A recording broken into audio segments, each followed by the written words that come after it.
Fala pessoal, tudo bem com vocês? E tô gravando esse vídeo hoje aqui para dar a notícia do Banco Central. Sim, hoje às 19 horas o Banco Central divulgou um novo aumento da taxa Selic, um aumento que já era esperado por todos, na verdade.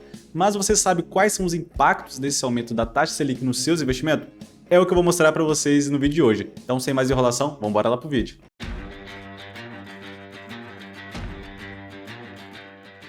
Então vamos começar aqui mostrando os impactos do aumento da taxa Selic.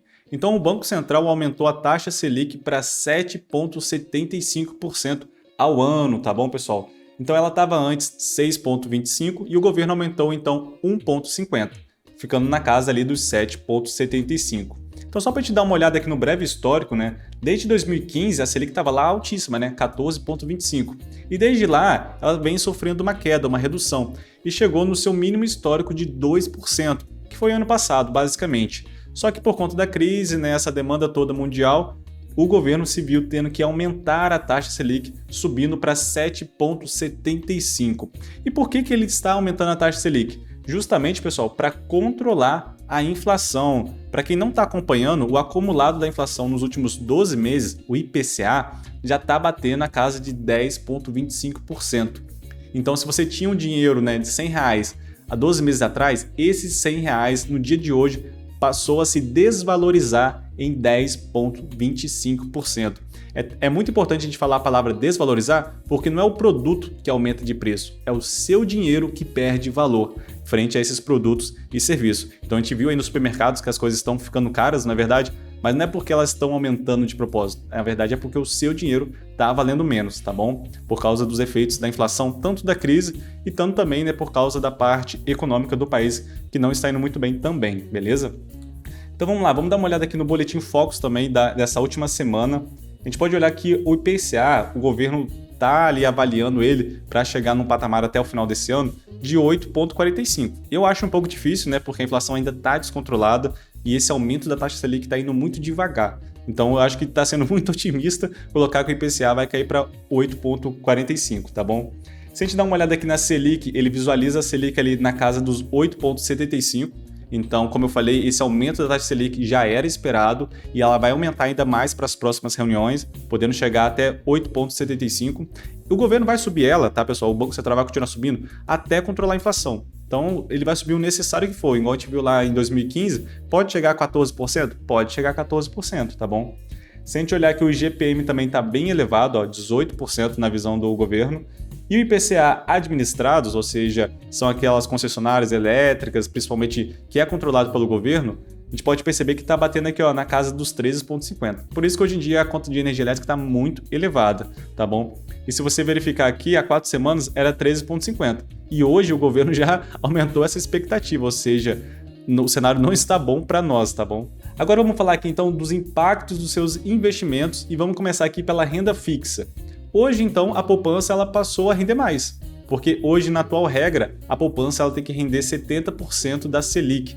Então, hoje ela está batendo aqui na casa de 5,42, tá, ao ano. Então, deu aquela leve subidinha. O CDI, ele geralmente rende um pouquinho abaixo da Selic, então ele vai render ali na casa dos 7,65%, tá bom? Os 100% do CDI. Só que aqui eu coloquei, né, descontando o imposto de renda que você vai ter que pagar, geralmente tem que pagar, não tem jeito. Então você vai para casa ali dos 6,50, a não ser que você invista, né, numa LCI, LCA, né, que aí é isento de imposto de renda, tá bom? Mas se você pegar um CDB ou esses títulos atrelados ao CDI, que são tributados, tá bom? Se você deixar ali por mais de 2 anos, você vai pagar uma alíquota de 15%, então a sua rentabilidade vai ser essa. Agora, se você pegar aqueles mais de liquidez diária, que naturalmente você está sacando, então sua rentabilidade vai cair para 5,92%, já que você vai ter que pagar uma alíquota maior por estar tirando esse investimento em menos de 6 meses, tá bom? E agora os pré-fixados. Eu até coloquei aqui o CDB, que hoje eu dei uma olhada, então já tem CDB de banco pagando 13,81, tá? Pode parecer uma rentabilidade muito elevada, mas como a gente falou, existe a inflação, que está 10,25. Então, se a gente desconsiderar a inflação aqui, numa conta de padaria, na verdade você vai estar ganhando aqui 3,50, tá legal? Então tem que cuidar os pré-fixados, eu nem recomendo que compre pré-fixados agora, porque enquanto o governo não controlar a inflação, né, pode ser que seja perigoso ficar com esses pré-fixados de muito longo prazo, tá legal? Mas é o risco, né? Pode ser que a inflação seja controlada e você amarrou um título bem amarrado, né? mas é um risco e eu não pagaria por esse risco. Olhando aqui os títulos do governo, tá bom? A gente pode olhar que os pré-fixados do governo estão pagando muito próximo da inflação. É bem provável que amanhã, quando abrir os títulos, vai ter um reajuste dessas taxas, tá bom? Essa aqui é as taxas de hoje, antes da reunião. Se a gente olhar aqui também os IPCA, atrelado ao IPCA, a gente pode ver que está na média de 5,42, mais o IPCA. Ou seja, a rentabilidade real nesse investimento, 5,42. Claro, tem que descontar aqui o imposto de renda, mas a gente pode perceber que o título hoje está rendendo bem até, tá? Porque a média, né, da renda fixa no Brasil é render 4% ao ano acima da inflação. Então aqui ele deve estar batendo próximo disso, né, se a gente desconsiderar aqui o imposto de renda. Vai ficar uns 4,80, tá bem legal, tá? Agora o impacto na renda variável. Então, historicamente, toda vez que a taxa Selic sobe ou desce, a Bolsa de Valores ela tende a fazer o movimento inverso. Então vocês podem perceber que no gráfico que subiu bastante, aqui caiu. E conforme a Selic foi caindo aqui, olha só, essa parte aqui foi caindo, o Ibovespa foi subindo, tá bom? Claro que teve uma queda exagerada por conta de alguma crise pontual, mas se você olhar o restante do movimento, ele segue inversamente proporcional. E por que isso acontece? Porque o valuation das empresas, eles têm uma taxa de desconto para chegar no valor justo, certo? E essa taxa de desconto nada mais é do que a taxa básica de juros do Brasil. Então, se essa taxa sobe muito, o desconto aumenta muito. Então, o preço das ações tende a ser reajustado, ou seja, tende a ser reduzido, tá bom? E se a gente até olhar aqui o Ibovespa e o DI Futuro de 2023, a gente consegue ver mais nítido, né, aqui no período de um ano, de 2020, novembro de 2020 até novembro de 2021, que o DI foi subindo e o Ibovespa foi caindo. E nos momentos que o DI caiu, o Ibovespa deu aquele upzinho, tá bom, pessoal? Então é natural que a Bolsa venha a reduzir um pouco agora nesses próximos meses, tá? Por conta desse aumento da taxa de juros. Talvez pode ser até uma oportunidade de compra também, já que no longo prazo, eu até peguei aqui, ó, desde 1965, a Bolsa só tem uma direção, que é para cima. Embora longos períodos, né, pode estar de queda, mas também vai ter grandes períodos de alta também, tá bom? Então aqui tem várias crisezinhas pontuais que aconteceu ao longo do tempo e nada impediu que a Bolsa subisse, tá? E naturalmente a Bolsa ela também tem que subir porque ela tem que ir sendo corrigida um pouco da inflação também, né? Se bem que hoje em dia a nossa Bolsa, se for corrigida a inflação, o cenário não tá muito legal não, tá bom, pessoal? E agora sobre o dividend yield dos fundos imobiliários, tá?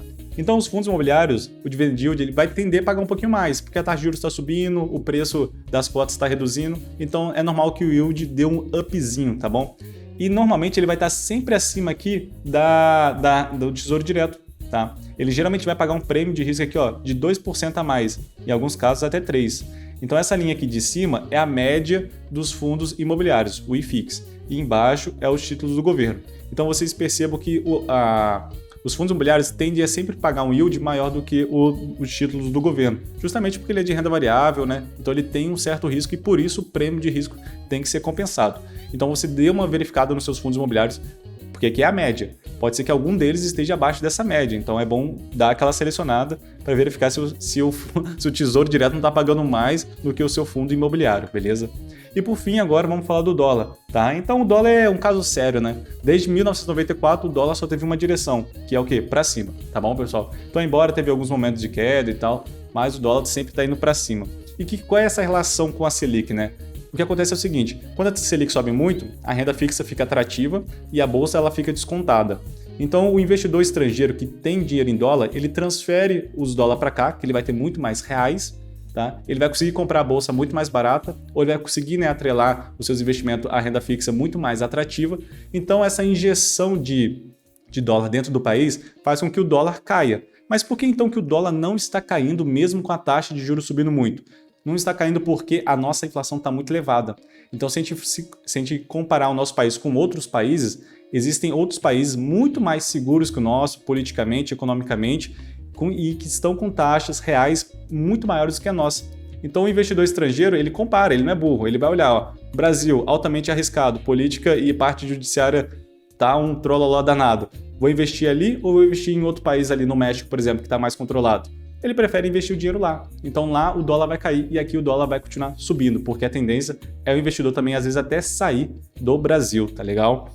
E além disso também, né, como a gente sabe, a dívida mundial é em dólar. Então por conta da crise, muitos países se endividaram. E eles estão tendo que pagar essa dívida que é em dólar. Então eles precisam o quê? Comprar dólar. Então está tendo uma certa escassez também de dólar no mundo. Embora, né, os Estados Unidos tenha imprimido muito dólar também nos últimos tempos, tá legal, pessoal?